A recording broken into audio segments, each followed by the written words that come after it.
వాగ్దానంతో నేను మీ ముందుకు వచ్చాను. ఈరోజు దేవుని వాగ్దానం యెషయా గ్రంథము 57వ అధ్యాయం 13వ వచనం. మరి లాస్ట్లో చూసుకున్నట్లయితే, నన్ను నమ్ముకొని వారు దేశమును స్వాతంత్రించుకొందురు. ఆమేన్. ఎవరు ఎలాంటి పరిస్థితుల్లో ఉండి వాగ్దానం చూస్తున్నారో నాకైతే తెలియదు, కానీ దేవుడు వాగ్దానం చేస్తున్నాడు. ఏమనంటే, ఆయన నమ్ముకునేవారంట దేశాన్ని స్వాతంత్రించుకుంటారంట. మరి ఆయన నమ్మకుండా ఉన్నారేమో, నమ్మకుండా ఆయన కృపను పొందుకోలేరు. దేవుడు ఈరోజు వాగ్దానం చేస్తున్నాడు. ఏమనంటే, నన్ను నమ్ముకుని వారు దేశమును స్వాతంత్రించుకునేదరు.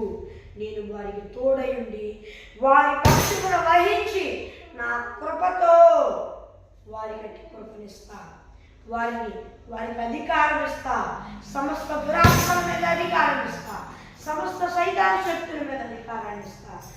నన్ను నమ్ముకునే వారు దేశాన్ని స్వాతంత్రించుకుంటారు, నా బిడ్డలై ఉంటారు. నేను వారితో నిత్య నిబంధన చేయగలను, దాన్ని పరిచయం అని దేవుడు వాగ్దానం చేస్తున్నాడు. ఈరోజు దేవుడి వాగ్దానం మరి అందరూ దేవుడిని నమ్మి ఇంటి కొరకు పొందుతుందిగా. నేను ప్రజల మంచిగా ప్రార్థన చేసుకున్నాను. పరలోకమైన దేవా, ఆ శత్రువులతో నీవు యుద్ధం చేయండి నాయన.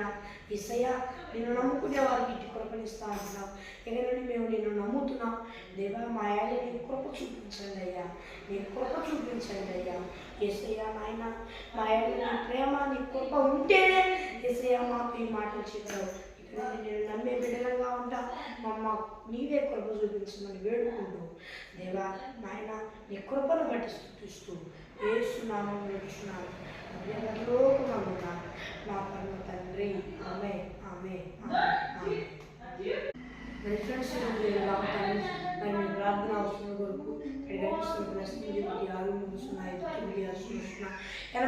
నెంబర్ కాల్ చేయండి. మరి మళ్ళీ ఒకసారి ఇంగ్లీష్లో చెప్తాను. +9163059600 అనే నెంబర్ కాల్ చేయండి. మరి మరో వాగ్దానంతో లేకుందాం.